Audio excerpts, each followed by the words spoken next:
Bom dia a todos. Hoje é dia 15 de junho de 2022. Estamos dando início à sessão da quarta turma da quarta Câmara do Tribunal de Impostos e Taxas do Estado de São Paulo. Aos juízes, a verificação do quórum.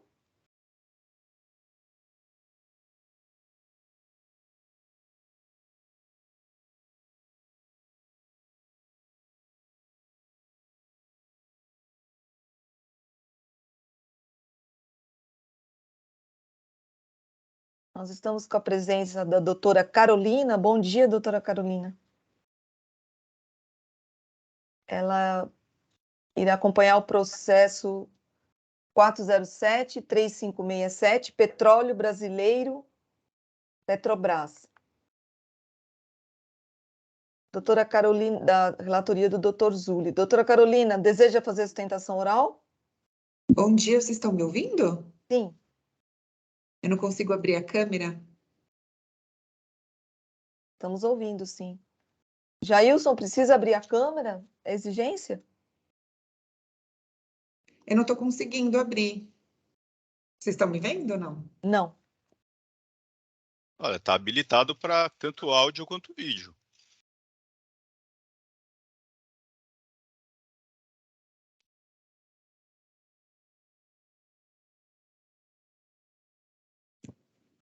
Eu não sei o que está acontecendo, eu não estou conseguindo abrir.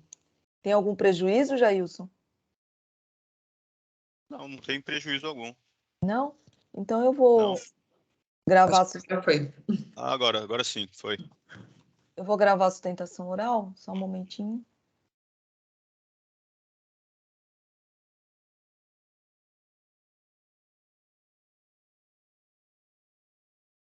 A doutora dispensa a leitura do relatório?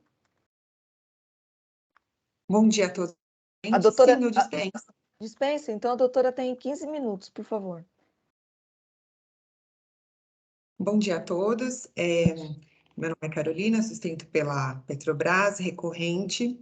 Bom, no presente caso, o auto de infração envolve 3 itens distintos, né?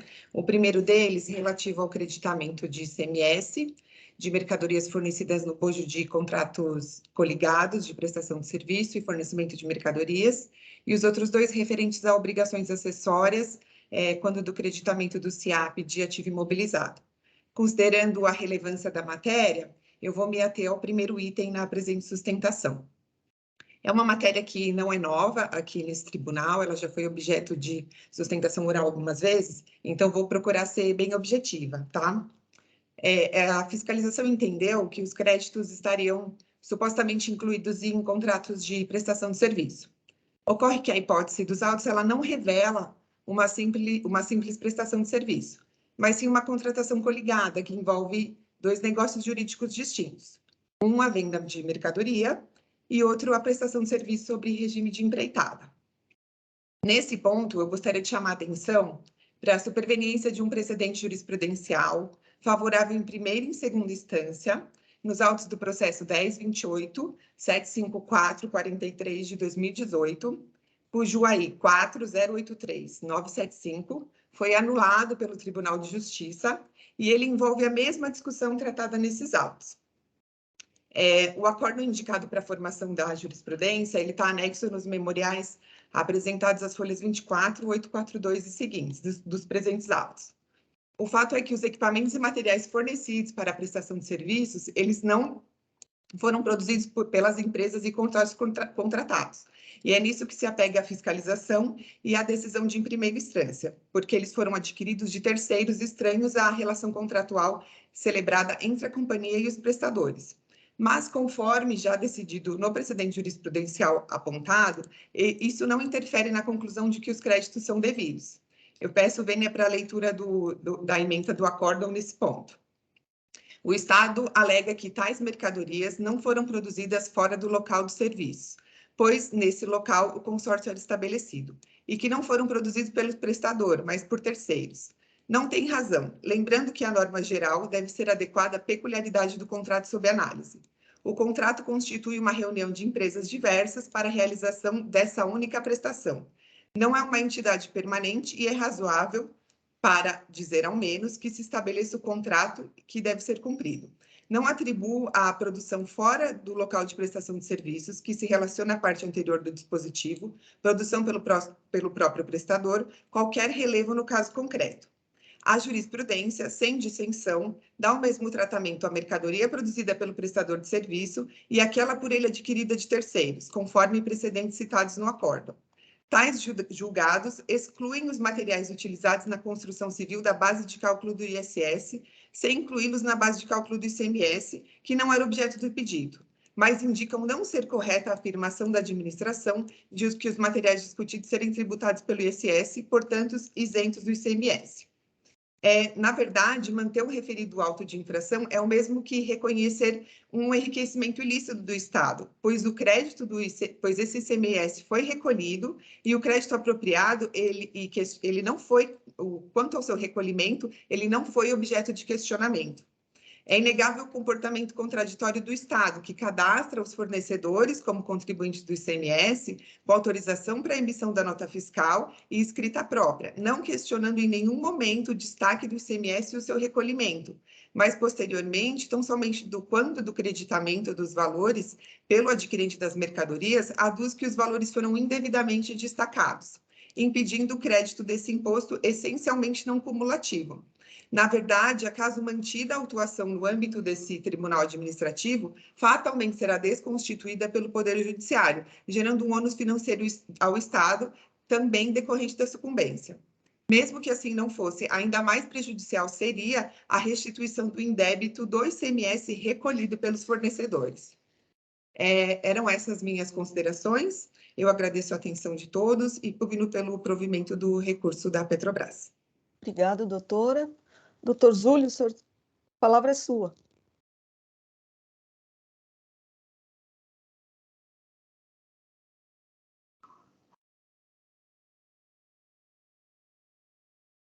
Esse processo tem um longo relatório, porque ele teve idas e vidas, né?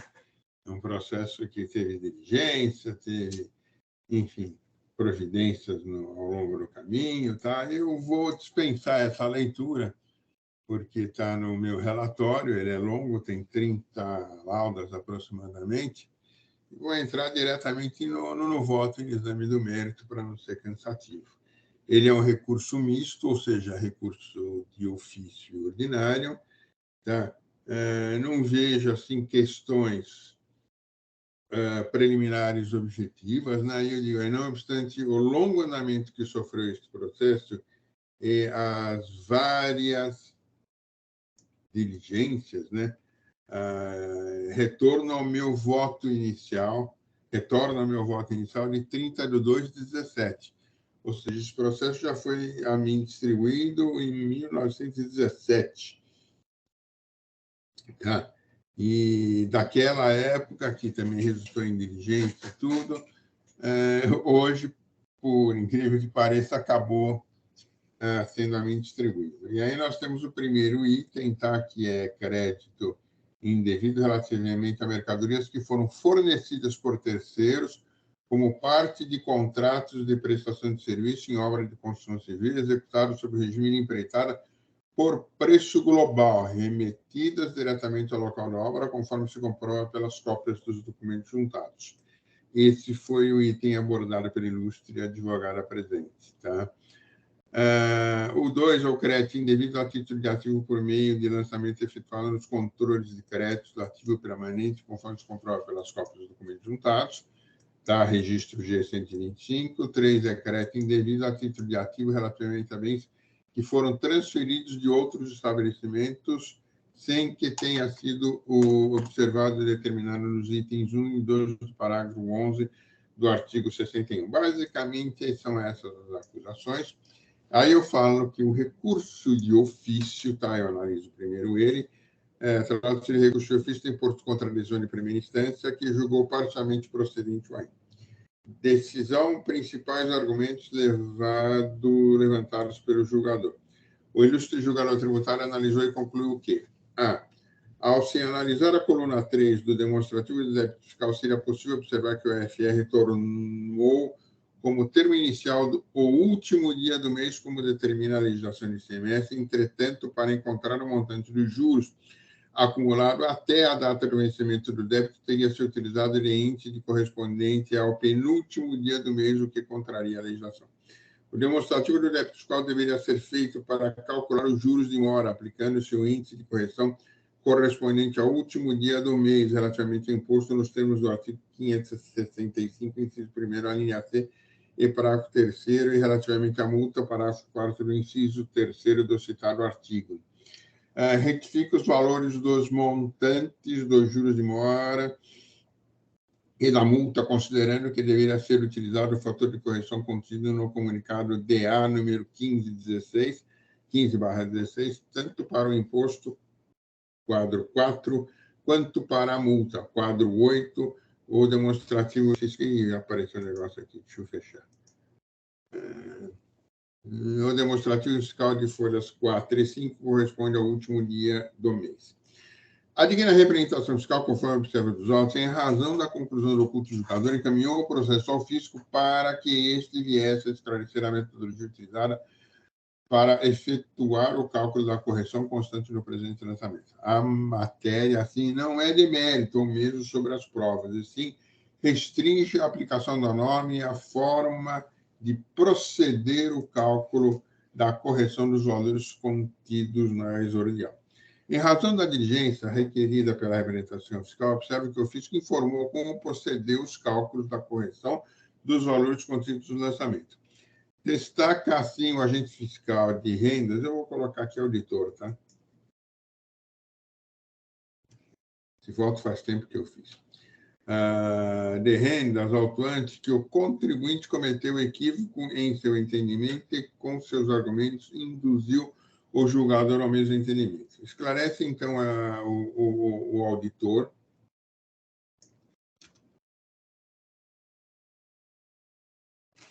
fiz a mesma correção, auditor fiscal, que, no caso, todas as infrações estão capituladas no inciso 2 da linha J do artigo 85 da Lei 6374, e, assim, por consequência, a atualização do imposto e do valor base da multa ocorre a partir do último dia do mês em que é considerada a importância acreditada, o saldo tornar-se-á devedor, caso se trate de imposto exigido em outra infração, nas hipóteses das linhas A, B, C, D, H, I, E, J, né? Do inciso segundo do artigo 527, conforme disposto no artigo 565, 1, C, e parágrafo 4º, item 3 do regulamento do ICMS. Este raciocínio, aliás, ressalta a interpretação lógica do próprio texto legal e de forma literal. Assim é que a legislação estabelece o momento a partir do qual a correção deve ocorrer. O comunicado CAT tem como informação de entrada a data do vencimento, que é o último dia em que a obrigação pode ser quitada, sem atualização. São, portanto, datas diferentes.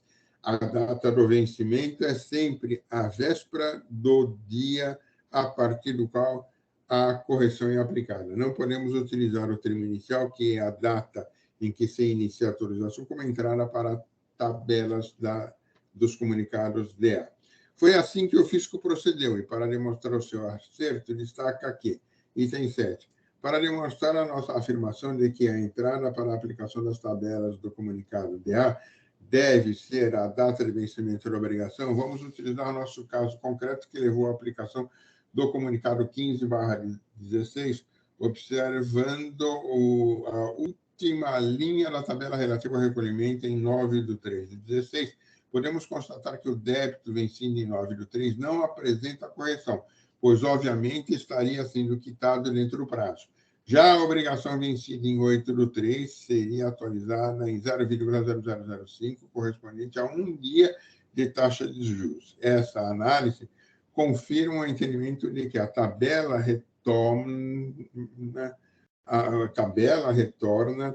a taxa de atualização para uma determinada data de vencimento, ou seja, a data limite para pagamento sem que a correção seja aplicada. Item 8. Em um lavrado por crédito indevido, não existe uma data de vencimento da obrigação. Entretanto, com o objetivo de poder utilizar as tabelas do comunicado DA, podemos considerar a ficção de que o vencimento ocorre na véspera da data a partir da qual a atualização é devida, ou seja, o termo inicial. Seguindo esse raciocínio para o nosso caso concreto, como a atualização deve ocorrer a partir do último dia do mês, podemos considerar, para efeito de viabilização da utilização das tabelas divulgadas pelo comunicado DA, que a data de vencimento seria o penúltimo dia do mês para efeito de aplicação do comunicado DA 15/16. Este foi efetivamente a data adotada. Da mesma forma, reconhecemos que a origem de tal equívoco está no fato de que, em muitos casos, o vencimento ocorre no último dia do mês e, sendo assim, a correção ocorre a partir do dia seguinte, ou seja, no primeiro dia do mês. Entretanto, não é o que a legislação estabelece para a lavratura dos autos com multa capitular no artigo 85, inciso 2º, a linha J da 6374. Neste caso, a correção deve ocorrer já a partir do último dia do mês e não no início do mês seguinte.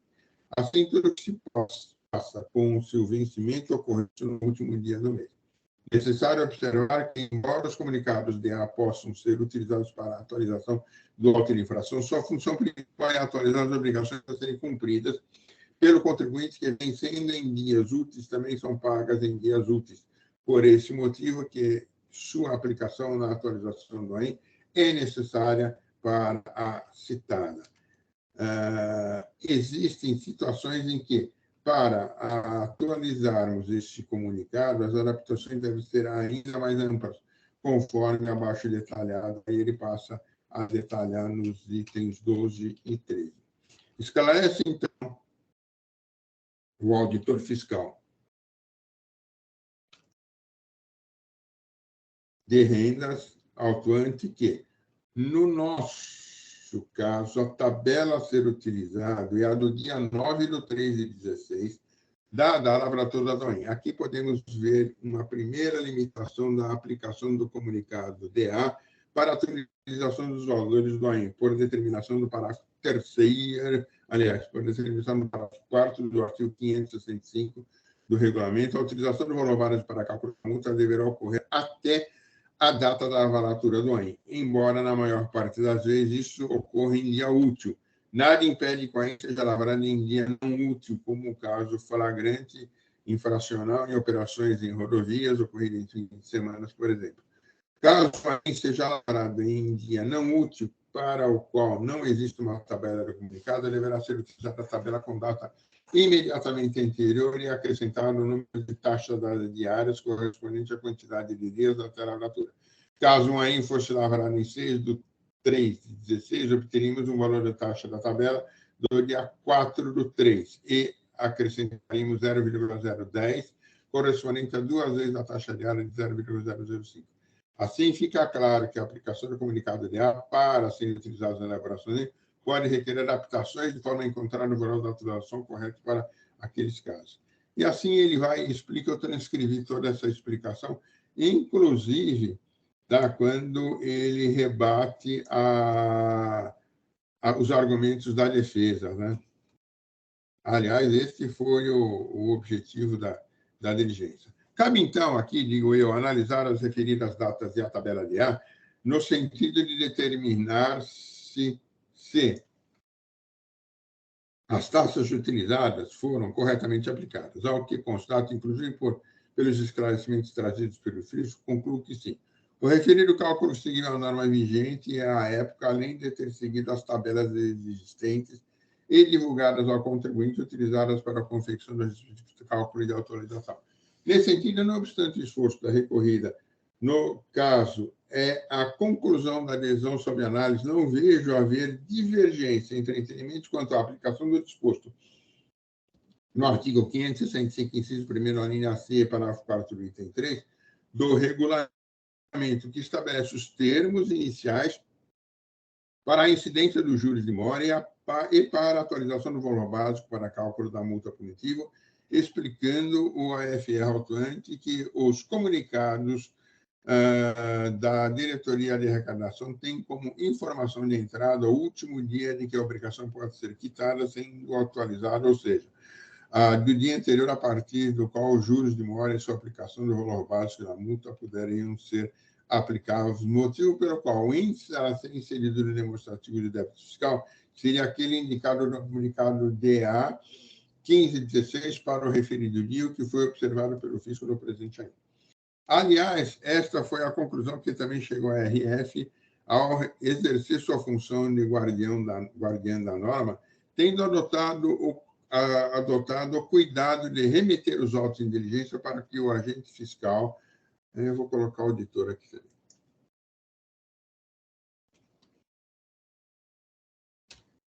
de rendas autuante viesse a esclarecer de forma como procedeu referidos cálculos. Assim, do exame dos fundamentos da decisão recorrida, não observa tenha oculto o julgador seguir o referido parâmetro, notadamente quando conclui que, pelo exame da coluna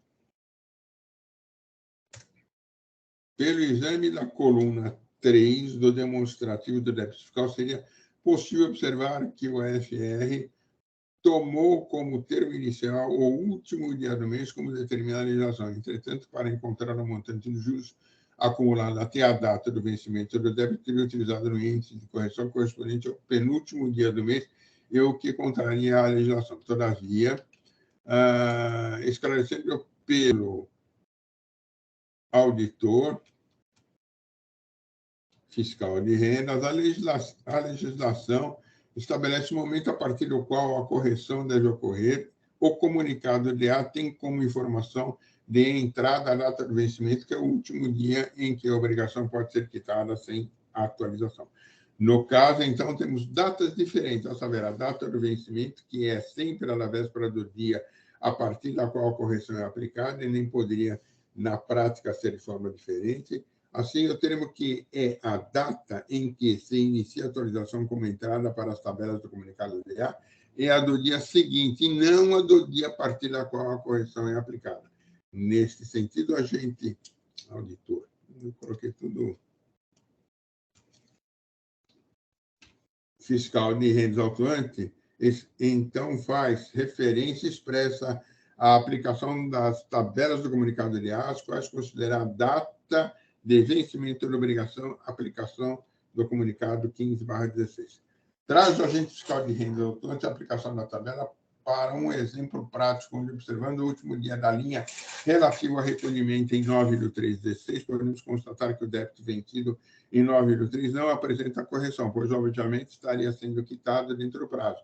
Já a obrigação vencida em 8/3 seria utilizada e atualizada em 0,005, correspondente a um dia de taxa de juros. Conclui, então, o agente fiscal de rendas, e eu transcrevo o item 9, onde está a conclusão dele, deixo de transcrever e ler. Desta forma, não vejo razão à decisão recorrida, a qual, na verdade, comete um pequeno equívoco ao considerar o vencimento que ocorre no último dia do mês, e assim proceder o cálculo utilizado esse formular de forma a calcular, e não a correção ocorre a partir do dia seguinte, ou seja, no primeiro dia do próximo mês. Entretanto, nem o que a legislação estabelece para a lavratura do auto de infração com multa capturada no artigo 85.2, a linha J. Neste caso, a correção deve ocorrer já a partir do último dia do mês e não no início do mês seguinte. Assim, tudo se passa como se o vencimento ocorresse no penúltimo dia do mês. Ainda para que se utilize o comunicado, deve-se observar os vencimentos em dias úteis, pois os valores são pagos em dias úteis. Assim, a tabela a ser utilizada no caso é do dia 9/3/16, data da lavratura do EN. Este meu entendimento anterior e inicial acabou por ser confirmado nas várias diligências realizadas e conforme o esclarecimento do auditor fiscal, as folhas 24.275, ao qual bem examinou e esclareceu a situação destacando. E eu transcrevo a parte fundamental desse destaque. Tá? Nesse sentido, aliás, fica claro que a aplicação do comunicado DA para serem utilizados na elaboração do ZAIN pode requerer adaptações de forma a encontrar o valor atualizado correto a partir daqueles informados. Outros aspectos que frequentemente levam à necessidade de adaptação das tabelas do comunicado é quando a segunda informação de entrada nas tabelas, que é a data de vencimento da obrigação, cai em dia não útil. No caso em que a data de vencimento entrada no comunicado deve ser a véspera do termo inicial, em muitos casos ela cai no dia não útil. No nosso caso, no mês de janeiro de 11, a taxa de atualização para o vencimento do dia 31 é de 0,9921. Como podemos aplicar a taxa da véspera do dia 30, não a encontramos na tabela por ser domingo. Logo, devemos acrescentar 0,00010, que é a taxa diária vigente à época, e encontrar 0,9931, que é exatamente o que consta do DDF. Assim, correto o procedimento do auditor fiscal, ficando claro que o culto julgador acaba por equivocar-se frente aos argumentos da interessada. Diante de tais circunstâncias, observe, portanto, o correto cálculo constante lesorial, motivo pelo qual reforma da eleição recorrido, provendo assim o recurso de ofício. Então, quanto ao recurso de ofício, eu estou dando provimento. Quanto ao recurso ordinário, tá? Deixa eu apagar meus roxinhos aqui para não ficar... Do exame que efetuo, neste ponto, observa que o processo encontra-se devidamente instruído com elementos que comprovam as infrações, conforme detalhado no demonstrativo, juntado principalmente em razão das várias diligências realizadas ao longo destes 5 anos de julgamento. Em relação ao item 1, trata-se de acusação relativos ao crédito do imposto, a saber, crédito indevido em razão de ter efetuado crédito a título de ativo imobilizado relativamente a mercadorias que foram fornecidas por terceiros como parte de contratos de prestação de serviço em obra de construção civil executados com regime de empreitada para o preço global, remetidas diretamente ao local da obra. Do exame que efetuo dos autos, constato que a recorrente firmou contratos com as seguintes empresas, consórcios de empresas, a saber, consórcios Propeno, Odebrecht, Queiroz Galvão, PTT Rev, Santa Bárbara, enfim, eu listei aqui todos as empresas. Consta ainda no relatório circunstancial de folha 79, todos os contratos prevê a prestação de serviço de construção civil sobre o regime de empreitada global.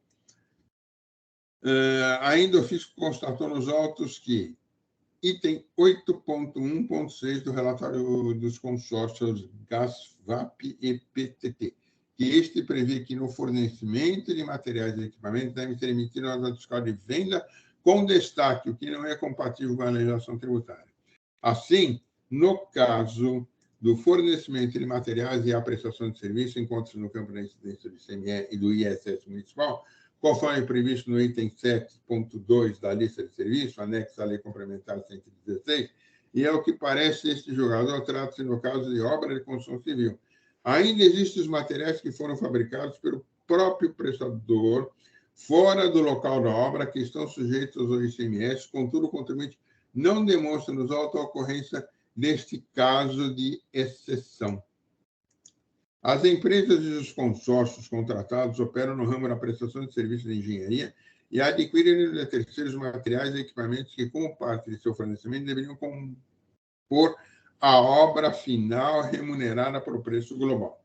Em se tratando de obra de construção civil, não há de se falar em crédito de ICMS, por tratar-se de obra que incorpora o patrimônio da empresa, ressaltando-se, no caso, o artigo 2, inciso 2 do anexo 9, operações relativas à construção civil do regulamento do ICMS, prevê que o imposto não incide no fornecimento de material adquirido de terceiro pelo empreiteiro ou subempreiteiro para aplicação na obra. Nesse sentido, os materiais e equipamentos adquiridos não são passíveis de crédito pela recorrente, e por isso foram glosados pelo fisco todos os créditos indevidos relativamente a este produto, conforme demonstrativo 1 de folhas 10/306. Ademais, referido conceito, assim deve ser, ao meu ver, extraído dos artigos 178 e 179 da Lei 6.404, de 76, mais precisamente o seu conceito contábil. Ativo permanente dividido em investimentos, ativo imobilizado e ativo diferido. Artigo 178, parágrafo 1º, a linha C.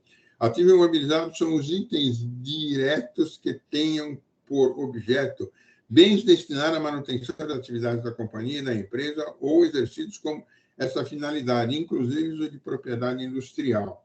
É a definição do artigo 179, inciso 4º. Dessa definição, subsentende-se que nesse grupo de contas do balanço são incluídos todos os bens de permanência duradoura destinados ao funcionamento normal da sociedade e do seu empreendimento, assim como... Desculpe, eu fui desligar a hora que está ficando quente aqui. Ativo imobiliário são os bens físicos, que são aqueles que representam capitais aplicados pela empresa em caráter permanente ou quase permanente, destinados a constituir os meios de produção com os quais a empresa atinge o seu fim, conforme nos ensina Hilário Franco, em Contabilidade Industrial, editora Atlas. Tais circunstâncias acabam sendo firmemente demonstradas pelas várias diligências realizadas ao longo do processo, inclusive para análise dos contratos firmados pela interessada. Assim é que, conforme constou do relatório circunstancial de folha 7 a 9, a infração do item 1 relativa à diligência determinada pelo egresso TIC, decorrente dos contratos firmados pela autuada com consórcio Propeno, consórcio Queiroz Galvão e ESA, consórcio PTT Revap, Santa Bárbara Engenharia e consórcio Gasvap, veja-se no caso que referidos documentos a saber contratos os quais tiveram por objeto a prestação de serviços de construção civil sob o regime de empreitada por preço global, onde, como destacado pelo auditor fiscal de rendas, estarão as soluções, tal prestação de serviços está sujeito à incidência do ISS, conforme item 7.2 da lista anexa à lei complementar.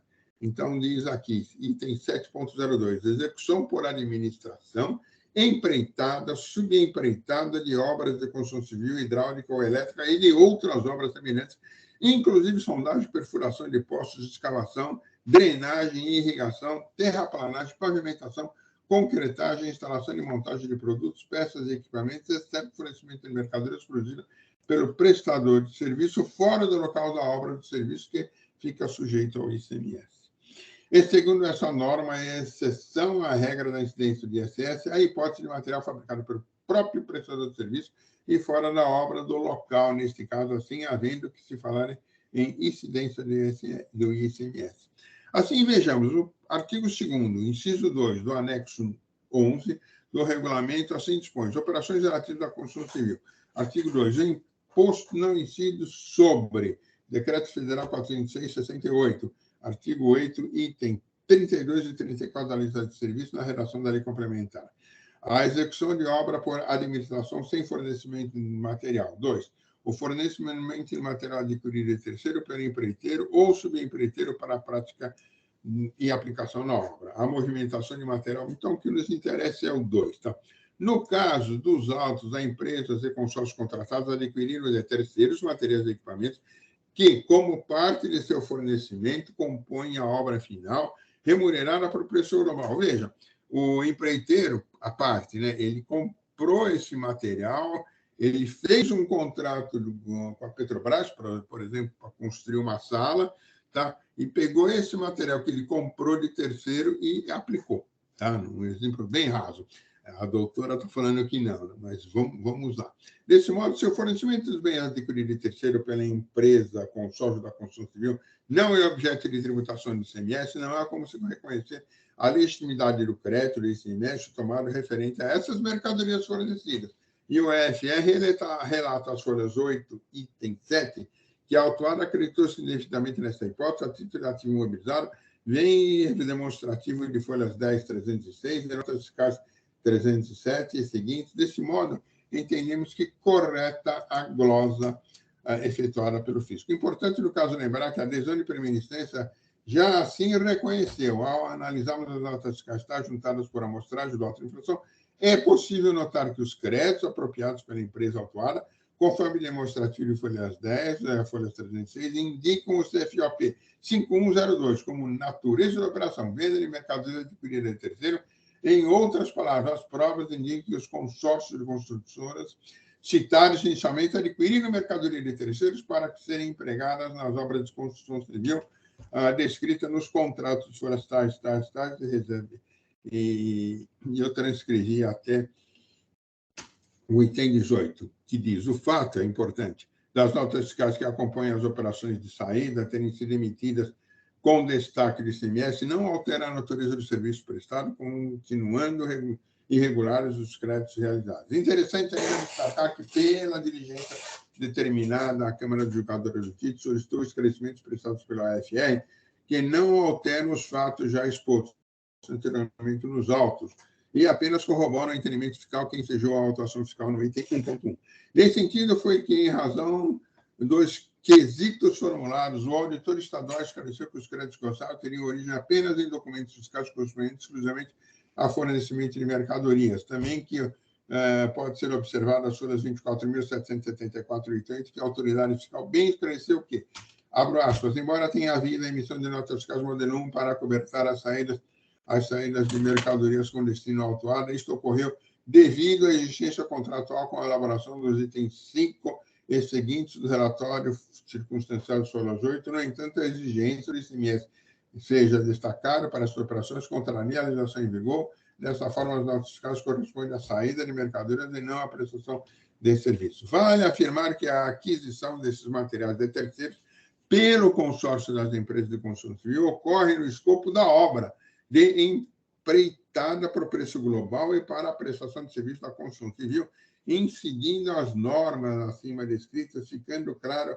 que não há incidência nessas operações, sendo ilegítimo crédito respectivo realizado. Também a emissão das notas fiscais para dar suporte à circulação de mercadoria com destaque do ICMS não altera a natureza da atividade, serviço prestado, nem efetiva a operação caracterizada como bem ressaltou o trecho negritado acima da decisão de primeira instância. Assim sendo, ainda que os documentos fiscais citados retratem apenas a circulação de mercadoria, foi no contexto acima que os fatos ocorreram no âmbito da prestação de serviço de construção civil, em que as mercadorias foram adquiridas, não havia incidência do ICMS, sendo incorreto o destaque do imposto nas notas fiscais, daí estas não fazerem como prova a afastar a acusação. A diligência também determinou esclarecimento nos quesitos A e E, que observaram verificar que os equipamentos em questão seriam utilizados no processo industrial da autuada. O auditor estadual, as folhas 24773, destaca que a exceção destino mercadorias não empregadas para esse fim, mas esclareceu as folhas 24774 que este fator de análise não é relevante para o caso, porque o auto de infração não teve por base esses fundamentos. De fato, o fundamento do item 1.1, a empresa autuária acreditou-se do ICMS em relação a matérias adquiridas e utilizadas nas obras de construção civil em operações nas quais só incidiria ISS e não ICMS. Sem incidência legal do ICMS, não há que se falar em crédito do imposto. Esse é o fundamento que originou a acusação. Desse modo, se os bens são instrumentais ou não, móveis ou não, esse fato não altera a infração caracterizada. O auditor estadual expõe às folhas 24774, item 11, que a empresa foi autuada porque se creditou de materiais recebidos de decorrência de fornecimento que não se encontram no campo da incidência do ICMS e, portanto, o imposto não poderá ter sido destacado dos documentos fiscais. Não importa os materiais são os quais instrumentais, não importa se eles podem ser classificados como bens móveis ou não. Ressaltou também as folhas 24774, item 12, que o fornecedor Santa Bárbara, embora tenha emitido notas fiscais com destaque do imposto, não efetuou as escriturações decorrentes, tendo apresentado GIA sem movimento. Quer dizer, ele destacou o imposto e apresentou GIA sem movimento. Já as folhas 24773, no atendimento ao quesito G da diligência, a autoridade também presta informação constante das guias entregues pelos demais consórcios e empresas envolvidas. O auditor estadual também trouxe informação de que os consórcios e empresas contratados pela autuada não possuem KNAI associado ao comércio de mercadorias, que no curso da fiscalização foram analisados esses fatores e apenas foram objeto de autuação as operações que os fornecedores eram ligados ao ramo da prestação de serviço ou empresas de engenharia. Acrescenta, aqueles contratos onde existia ao menos um integrante que fosse fabricante, comerciante de materiais e que ficaram fora da autuação. Feitas essas considerações, a questão, então, recai na possibilidade do crédito em razão da aquisição de bens de ativo fixo pertencente à compra de materiais necessários à construção de uma unidade industrial, participando e partindo do princípio da Lei Complementar 87/96, do inciso 1º do parágrafo 2º do artigo 155 da Lei Maior, nós temos artigo 9, imposto acumulativo e não compensação do que for devido. Eu não vou ler nem o 19 nem o 20, porque é mais do que conhecido, decorado.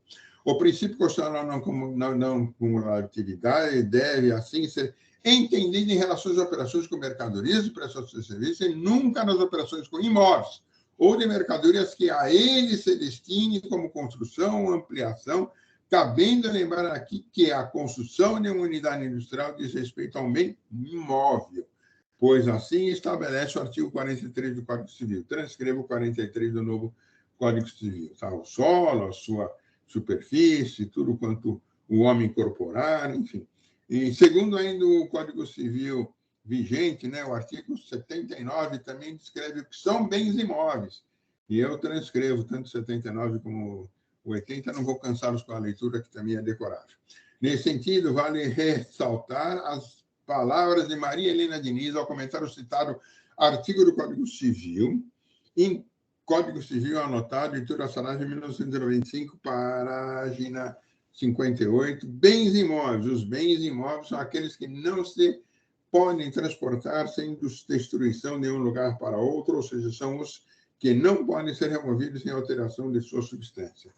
A questão, então, centra-se no fato de se saber se materiais, quando incorporados ao solo após serem desmontados, perdem ou não a sua natureza, ou seja, de ser no seu conjunto um bem imóvel.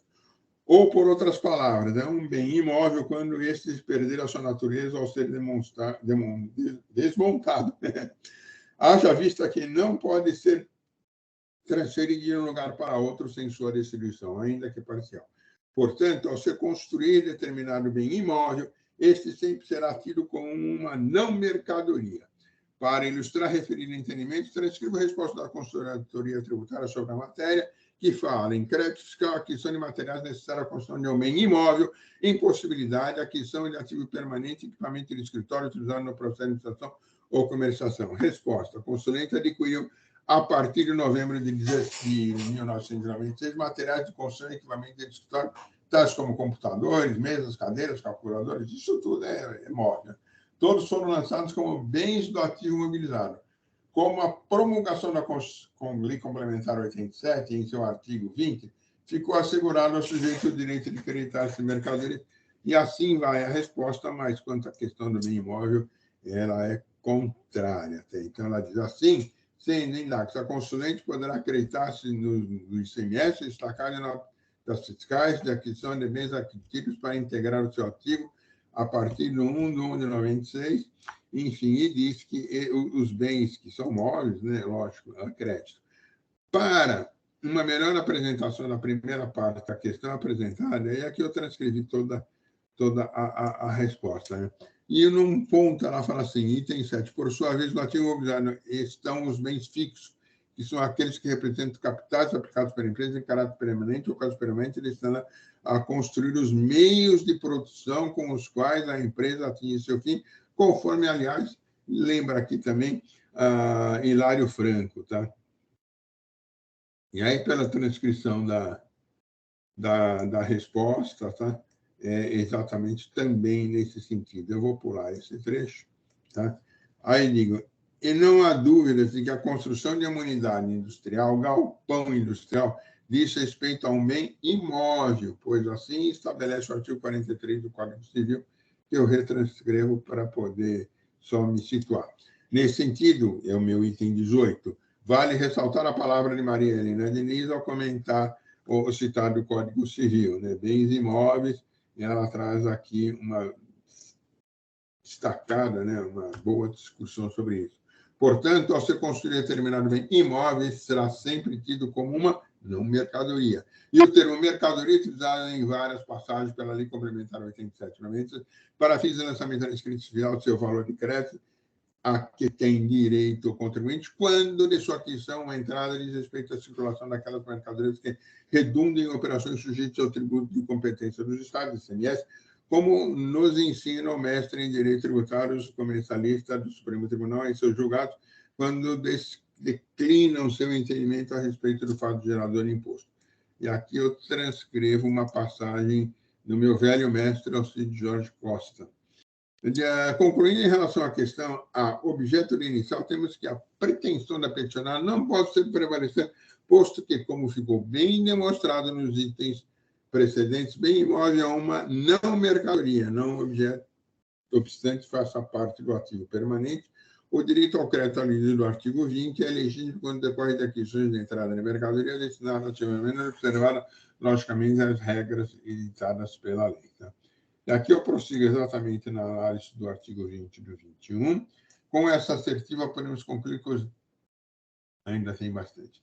Concluir que os ditos bens, equipamentos e escritórios citados na edição, não obstante possam ter sido conceituados como contribuinte ativo na forma atrás exposta, em nada temos ICMS à vista do princípio da comunidade de tratar-se do artigo 19. Nesse sentido, respondemos também a negativa da letra B.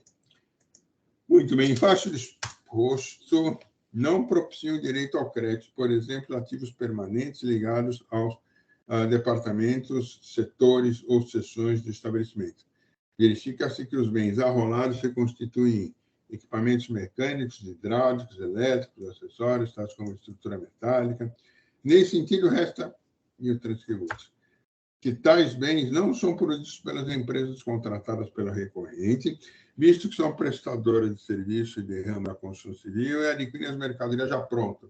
Assim, ao serem tais mercadorias fornecidas à recorrente, se submetem ao ICSS. Assim é que se torna incabível, no caso, o argumento recursal, segundo o qual os materiais e equipamentos adquiridos são para a modernização da planta de refino, situação que não seria alheia à atividade do estabelecimento. A recorrente insiste, afirmando que a sua atividade é o refino, e a planta não mais atende às necessidades do refino, posto que obsoleta porque é inferior às exigências do volume de vazão, como não investir sua modernização, sua aplicação para continuar os trabalhos da empresa. O fato, porém... Uma vírgula. Pus um ponto. O fato, porém, é que, no caso da prestação de serviço à construção civil sobre o regime de empreitada global, com incidência de ISS municipal, o artigo 66, inciso 1º, veda o crédito da mercadoria entrada adquirida, bem como o serviço tomado ali à atividade do estabelecimento. Nesse sentido, a recorrente tomou crédito das mercadorias que foram fornecidas por terceiros como parte dos contratos de prestação civil em obras de construção civil, executadas sob o regime de empreitada por preço global. Em outro giro, mais restrito, o fisco em nenhum momento contesta a condição do ativo mobilizado das mercadorias adquiridas, contudo, conforme a manifestação de folhas fiscais de folhas 24, 248 dos autos, o fato de outros materiais adquiridos podem serem enquadrados como ativo mobilizado não lhes garante o direito de crédito, pois foram adquiridos no escopo de uma prestação de serviço que não está na esfera da incidência de ICMS, não havendo, portanto, pagamento de imposto. Ainda referida a referência ao processo, eu cito aqui DRT 3841487-2009, pela recorrente, apenas corrobora a posição do fisco no caso presente. Neste ponto, embora destaque a representação fiscal que é autuada no referido processo por ela indicado não foi a Petrobras, mas sim um dos consórcios por ela contratado, o consórcio Propeno, para a execução de serviços de construção civil mediante empreitada global. Além disso, a decisão de Câmara Julgadora pelo provimento do recurso contribuinte garantiu o acerto de nosso entendimento no sentido de conhecer o perfeito enquadramento dos serviços contratados e a mercadoria adquirida por empreitada global em relação ao disposto no item 7.02 da lista de serviços, anexa à Lei Complementar 116 de 2013. Assim é que a recorrente acaba por reconhecer o entendimento dos julgadores na referida decisão. Trata-se de efetivo um contrato da EPC para a entrega de obra de construção civil caracterizada no item 7.02. Ademais, a decisão prolatada restou claro que a emissão dos condições com destaque indevido do imposto não foi suficiente para converter o contrato celebrado entre as partes em mero fornecimento de mercadorias, de forma que não coube a incidência de ICMS, como lembra, aliás, a representação fiscal. No caso, a interessada é que a Petrobras efetuou o crédito do ICMS na entrada de materiais e equipamentos fornecidos pela empresa de consórcio, construção civil na mesma modalidade empreitada global no processo de RT e tal. Conclua assim que seja na autuação do tomador Petrobras, as operações da prestação de serviço de construção sob modalidade empreitada global foram consideradas como sujeitas ao ISS e não ao ICMS. Diante de tais circunstâncias, ao ver 10 de relator, resta configurar a hipótese de crédito indevido, situação a qual restou devidamente configurada, resultado motivo pelo qual mantenho o item 1. Desculpe a canseira, é assim que eu voto. Quanto ao item 2, tá? No que se refere ao item 2, o contribuinte creditou-se indevidamente a título de ativo imobilizado por meio de lançamento efetuado no controle no SEAP, relativo a créditos que foram informados por meio do registro G125 na escrituração fiscal apresentada pelo contribuinte, sem que os correspondentes registros necessários à identificação da origem tenham sido informados. Nesse sentido, examinando o conteúdo dos autos, fica, ao meu ver, evidenciado que não foram informados pelo contribuinte os fornecedores das mercadorias, bem como os documentos fiscais que acompanharam as respectivas entradas correspondentes ao registro G130 da FD. Eu acho isso tão complicado. Nesse ponto, uma vez constatada a irregularidade pelo FIS, quanto às informações prestadas relativamente a essas operações, o FIS constitui o crédito tributário elaborado para demonstrar a irregularidade no demonstrativo tal, constituindo o documento de folhas 23825, elaborado com o fim específico de organizar e qualificar a prova. Tá? Aí eu falo um pouco disso e, efetivamente, eu estou mantendo o item 2. O item 3 é praticamente o mesmo sentido, porque trata-se de acusação relativa ao crédito, a saber, crédito indevido em razão de a recorrente ter efetuado o crédito a título de ativo relativamente à mercadoria correspondente a bens que foram transferidos de outro estabelecimento da empresa sem que tenha sido observado determinado no item 1 e 2 do parágrafo 11 do artigo 61. Muito bem, examinando os autos em sentido contrário ao quanto argumenta a recorrente, não é que se falar em ofensa ao princípio da comunidade. Isso por não cumulatividade. Isso porque o fisco tem a obrigação de validar o crédito desde que estejam cumpridos os requisitos legalmente previstos na forma do artigo 61, parágrafo 11, itens 1 e 2, eu transcrevo.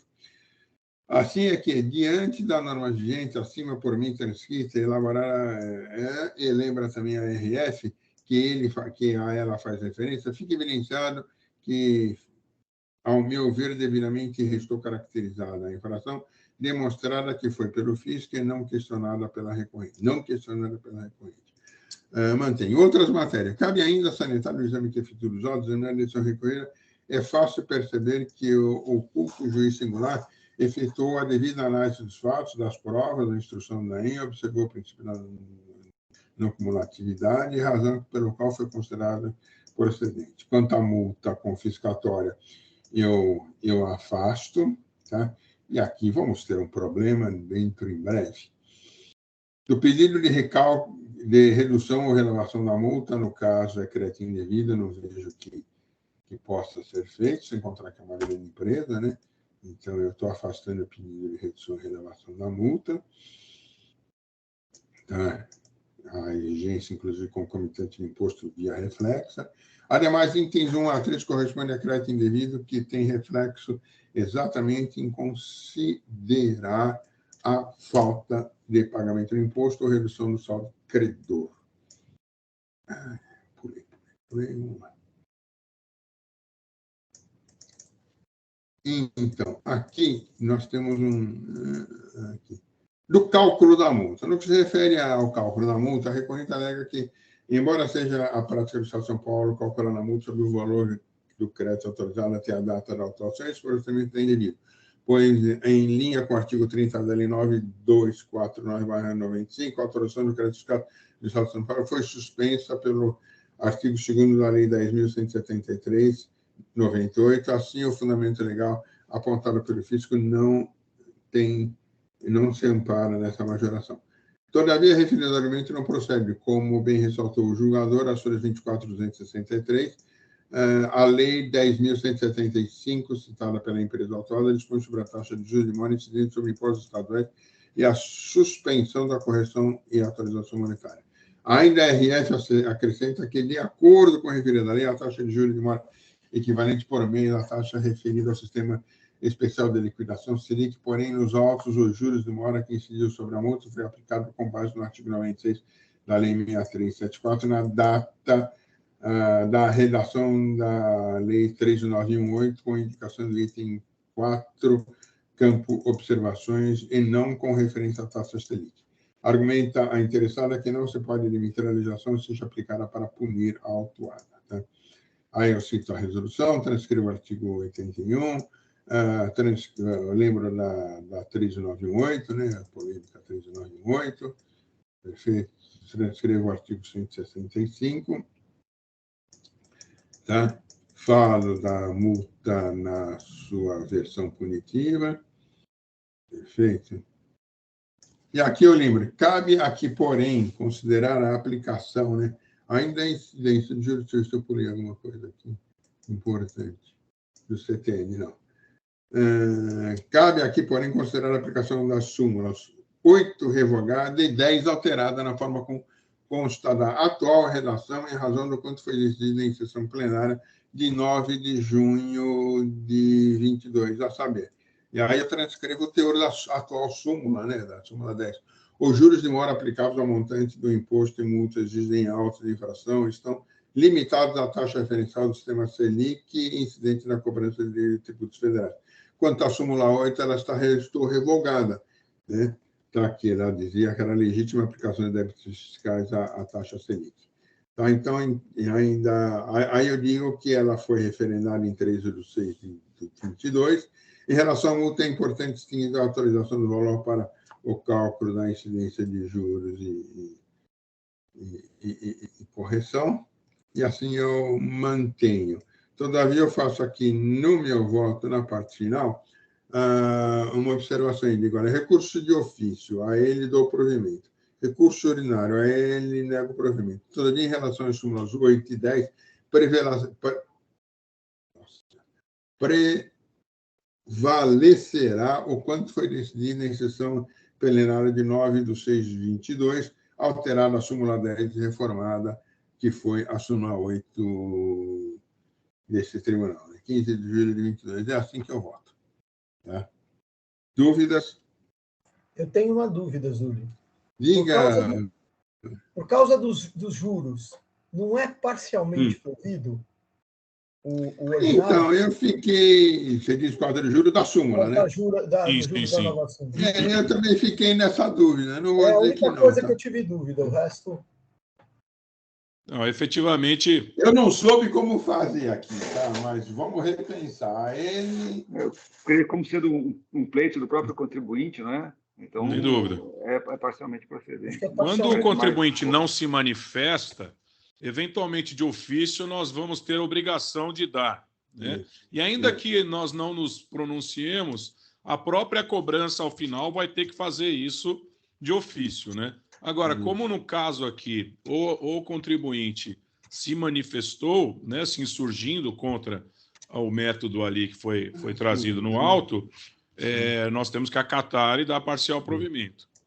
Né? Presidente, já me antecipando, se a senhora me permite, eu dei, enquanto da leitura do voto e dando uma olhadinha no processo, eu fui ao site do TJ buscar ali maiores subsídios a respeito da ação judicial mencionada pela patrona. Né? A despeito de que o processo vai ser direcionado para o STJ, né, por uma questão aqui de continuidade processual, houve inclusive a interposição de um recurso extraordinário que não foi acatado pelo próprio Tribunal aqui de Justiça de São Paulo, mas eu vejo que aquilo que está em discussão, essencialmente, são os honorários fixados ali, né? E não o mérito. Quanto ao mérito, o TJ ele manteve a decisão de primeiro grau no sentido de anular o auto de infração referido, que, diga-se de passagem, tem, se não exato, mas objeto muito semelhante a este. Né? Isso me chama muito a atenção com relação à própria eficiência da administração pública ou o que se discute muito nesse exato momento, a própria adesão das decisões judiciais aqui ao processo administrativo tributário, lembrando e já deixando claro que não há essa obrigatória adesão a despeito de entendimentos pessoais. Mas, toda sorte, essa questão trazida pela contribuinte, fazendo menção à decisão do TJ, de um auto de teor idêntico, se não idêntico, muito semelhante a este creditamento e a questão de obras relacionadas feitas por consórcio e escrituradas no ativo imobilizado e SIAP, por aí vai, me levam aqui a pedir a vênia ao doutor Zulli, mas para tirar o processo em vista, para que eu possa realmente analisar se é isso mesmo, se há essa coincidência mesmo, ou se são matérias divergentes, porque eu não me sinto seguro, não é nem questão de acompanhar o voto do Dr. Zulli, mas de dar uma decisão e chancelar, eventualmente, uma decisão, sendo que remanescem essas dúvidas aqui com relação a este caso concreto. Então, se me permite, presidente, após o registro do voto do relator, porque eu não consigo fazê-lo agora, eu vou pedir vista desse processo. Ok. Assim que o doutor Zulli registrar, o doutor... Isso, porque não me abre a janela aqui ainda. Né? Ele tá demorando para registrar, só um minutinho. Acho que registrou, vamos ver. Então, me parece que nesse processo que foi discutido no TJ, tudo, necessariamente o destino das obras que foram... Por que ele não salvou? Só um minutinho. Salvar e fechar. Ele está demorando para salvar. Não se coaduna perfeitamente com aquilo que foi feito. Aqui foi construída uma unidade industrial. Tá? É isso que eu quero dar uma checada mesmo, né? Para ter ali uma certa segurança de dizer, espera um pouquinho, seria contraproducente uma decisão aqui que efetivamente será e já foi revertida no tribunal em caso idêntico ou semelhante. Né? Ou, no sentido contrário, olha, olhei, estudei, efetivamente vi que não se trata do mesmo objeto, as coisas aqui têm as suas particularidades que me fazem, eventualmente, a concordar, enfim, parcial ou não, com o voto do relator. Então, acho que é nessa linha mesmo. Entendo de bom tom aqui examinar um pouquinho melhor. É meio estranha a situação, porque todas essas empresas, por exemplo, a Queiroz Galvão, ela é uma construtora, inscrita como construtora. Claro. Aí ela vai num terceiro, compra... Vamos pensar pela lógica, né? Ela vai num terceiro, compra uma determinada mercadoria, vamos supor que ela comprou pias, tá? Vamos pegar um negócio bem simples. Ele foi lá no Leroy Merlin e comprou pias. A nota fiscal saiu em nome da Leroy Galvão, houve destaque do ICMS. Aí a Queiroz Galvão, que foi contratada para construir uma cozinha lá dentro da Petrobras, pega essa pia e instala na Petrobras. Quem pagou essa pia, quem comprou essa pia, tá? Efetivamente, quem fez tudo foi a Queiroz Galvão. A Petrobras não comprou pia nenhuma, ela comprou o quê? Ela comprou a construção de uma cozinha. Perfeito? Então, nós temos um hiato aí entre a operação que foi realizada entre a Queiroz Galvão e a Leroy Merlin e a Petrobras. A Petrobras não chegou a nem participar disso. Não tem nem a nota fiscal. Se foi emitida pela construtora uma nota fiscal de venda, perfeito, dessa pia, a irregularidade ultrapassa todos os seus limites. Por quê? Vamos pensar no seguinte, a Queiroz Galvão, ela precisaria ser uma empresa não só de construção civil, mas que tivesse no CNAE o objetivo de compra e venda de mercadorias e emitir uma nota fiscal de venda dessa mercadoria, para quê? Para que efetivamente a Petrobras tivesse o crédito. E aí eu esbarro num outro lado. Opa, espera um pouquinho só. Construção de uma cozinha é obra de construção civil para a Petrobras. Se ela é obra de construção civil, não é aquisição de uma mercadoria que vai fazer parte da sua comercialização. Por consequência, também não há direito a crédito. Por quê? Porque aí eu vou, não é mudança de critério, aí eu tenho que ver com outros olhos. E acho que o legislador, ele viu exatamente em relação a esse global, nos casos de, se eu tenho uma empreitada global, ou seja, eu contrato uma empresa para construir uma cozinha, Perfeito. Eu estou constatando tudo. Ele vai e constrói essa cozinha. Não, faz com obra de- muito sentido isso, Zuli.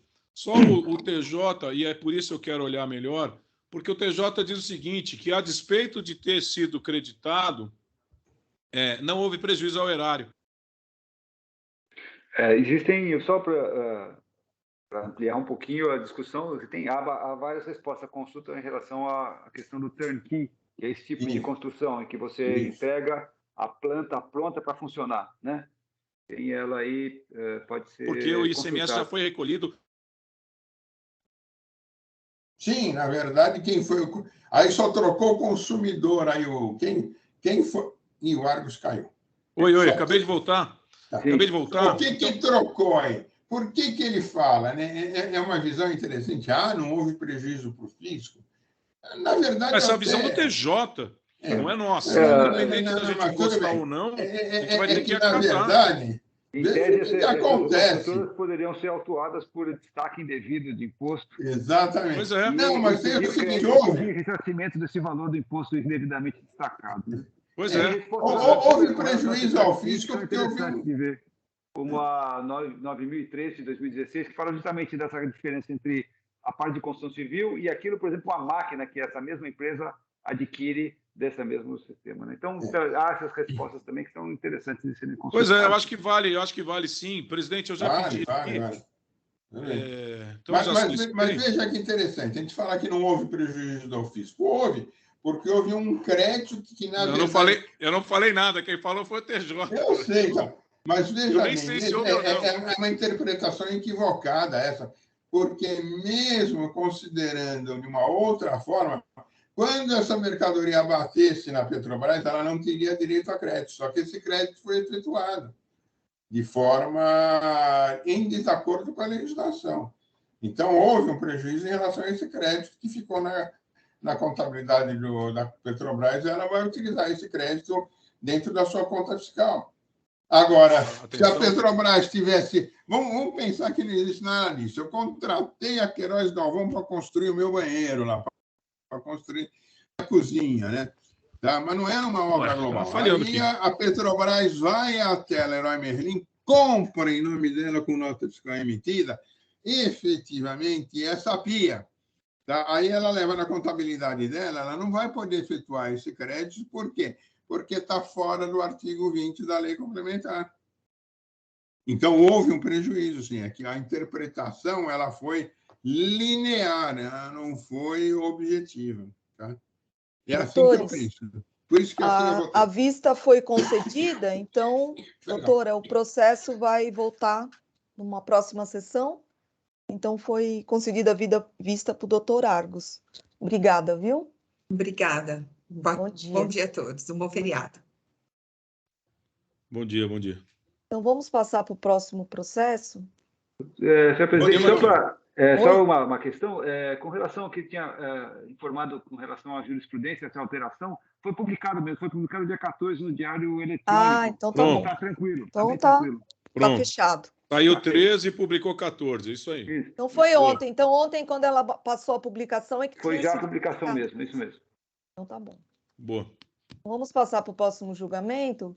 Recurso, processo 41063662, Mococa, Produtos Alimentícios e outros. Da minha relatoria, não tem ninguém para acompanhar. Então, eu vou gravar a sustentação oral e já vou colocar o voto.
Bom, já está disponível para vocês. Já está disponível o voto para vocês. Esse processo é um retorno de julgamento da Câmara Superior. Tem dois, são contra a Mococa e vários solidários. Então, são duas infrações. O caso ele envolve a Operação Elipse. Então, já foi julgado aqui em segunda instância, foi negado provimento ao recurso da empresa autuada e foi dado provimento aos solidários para afastar a solidariedade. E aí a Fazenda recorreu, a empresa recorreu também, o recurso da empresa não foi conhecido, então não está para a gente julgar o recurso da Mococa. Voltou apenas para a gente apreciar a documentação em relação aos solidários. Então, a Fazenda teve provimento por causa da documentação, porque a outra Câmara, a segunda Câmara, julgou que os documentos não estavam aprovados porque não tinha o termo, né, lavrado. E a Câmara Superior decidiu que não, que é para a gente apreciar. Então, o julgamento vai se ater à solidariedade, tá? Então, eu vou passar diretamente para o voto, só para lembrar, né, da Operação Elipse. E o que aconteceu? Conforme se depreende, a empresa autuada participou de fraude estruturada envolvendo simulação de operações interestaduais com o objetivo de supressão de tributos devido a São Paulo.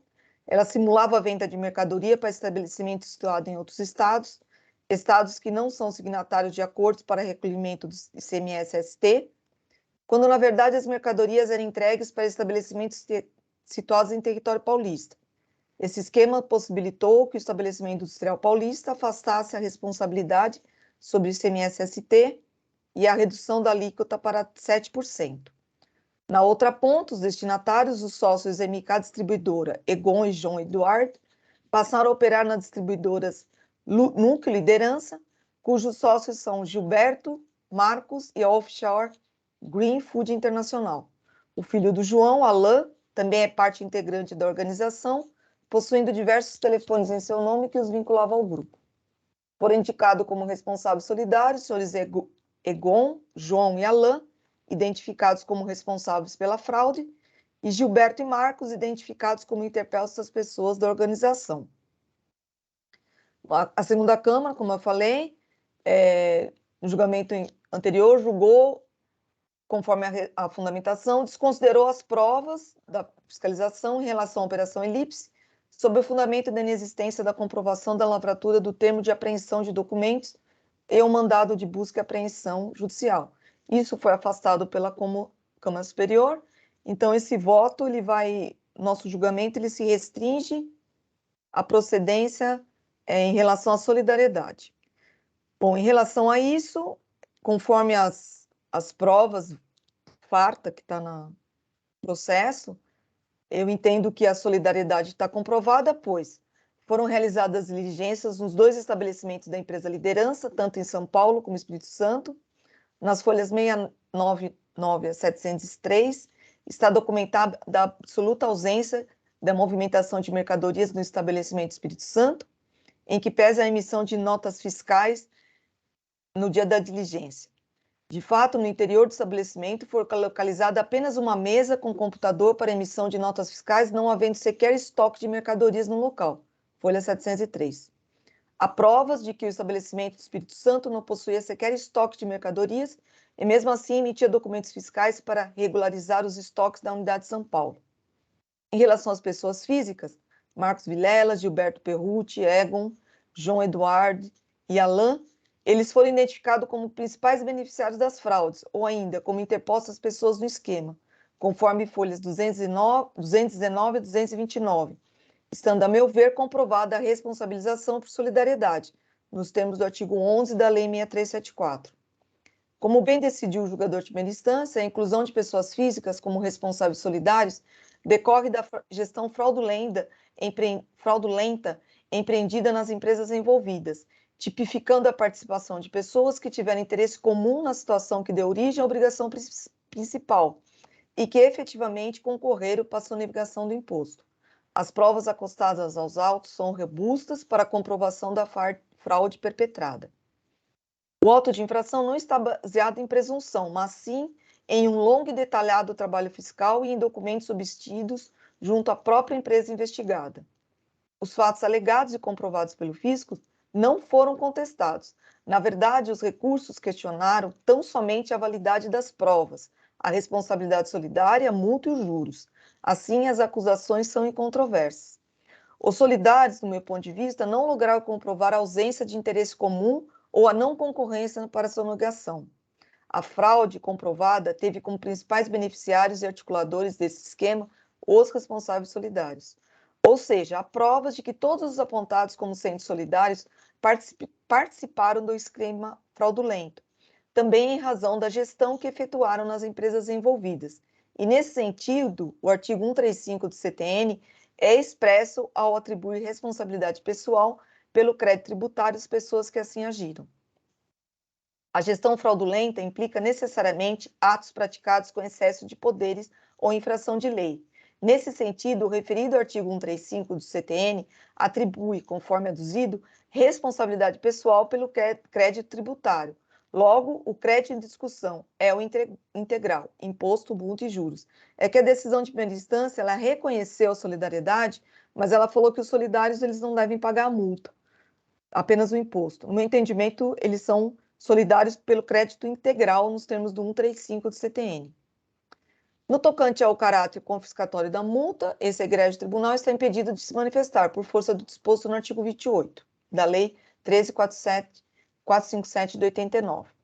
Já em relação à cobrança dos juros em patamar superior à taxa Selic, houve revisão da súmula 10 deste tribunal, referendada pela Coordenadoria da Administração Tributária, cujo atual enunciado é o seguinte: os juros de mora aplicáveis ao montante de imposto e multa exigidos em autos de infração estão limitados à taxa referencial do Sistema Especial de Liquidação e de Custódia Selic, incidente na cobrança dos tributos federais. Por conseguinte, os juros devem ficar limitados à taxa Selic. Ante o exposto, tendo em vista a determinação da Câmara Superior, conheço do recurso de ofício e lhe dou integral provimento, e conheço dos recursos ordinários interpostos pelos responsáveis solidários, e a eles dou parcial provimento, tão somente para limitar os juros à taxa Selic. Esse é o meu voto que submeto à apreciação dos meus pares. É isso, gente. Alguém tem alguma observação? Eu acho que a Operação Elipse não... Acompanho. Não tem como, está bem provado, a documentação é farta. Teria esse ponto que a Câmara Superior, a segunda Câmara, julgou, né, em relação à prova, mas isso foi afastado, então a gente não pode se manifestar. Então eu dou o provimento. É isso aí, presidente. Acho que está muito claro. Sem observações, vou acompanhar, sem dúvida. É isso, gente. Então eu vou só retificar. Ficou coordenadora. Deixa eu só aqui editar.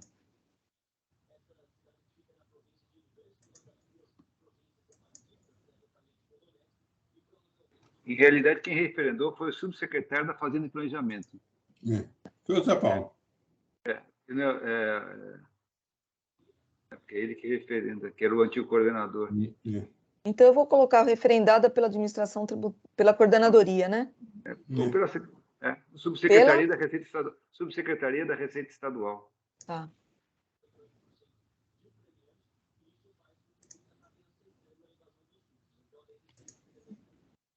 É 189 do expediente. Subsecretaria da Receita Estadual. Receita Estadual.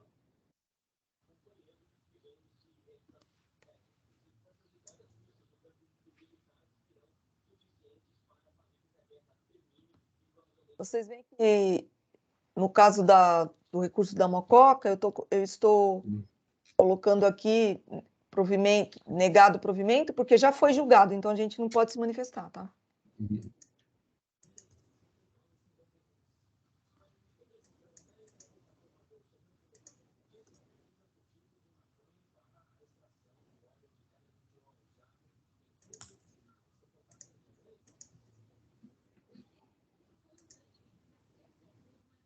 É isso, gente. Então, se ninguém tem nenhuma objeção, eu vou encerrar os debates. Verificar quórum.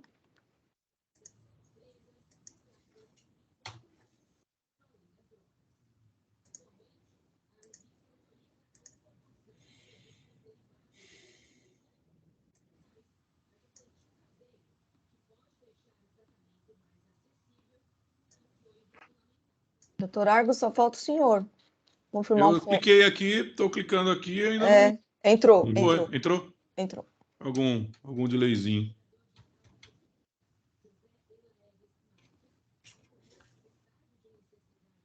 Iniciar a votação?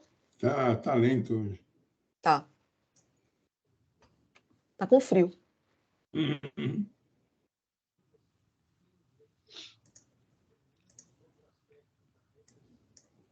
Ué, cadê a votação aqui?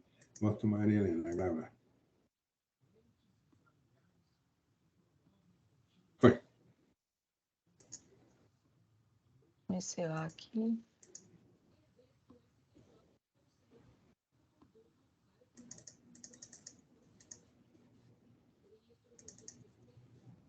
Então, por unanimidade, conhecido e provido o recurso fazendário, conhecidos e parcialmente providos os recursos dos solidários. E assim nós encerramos nosso julgamento.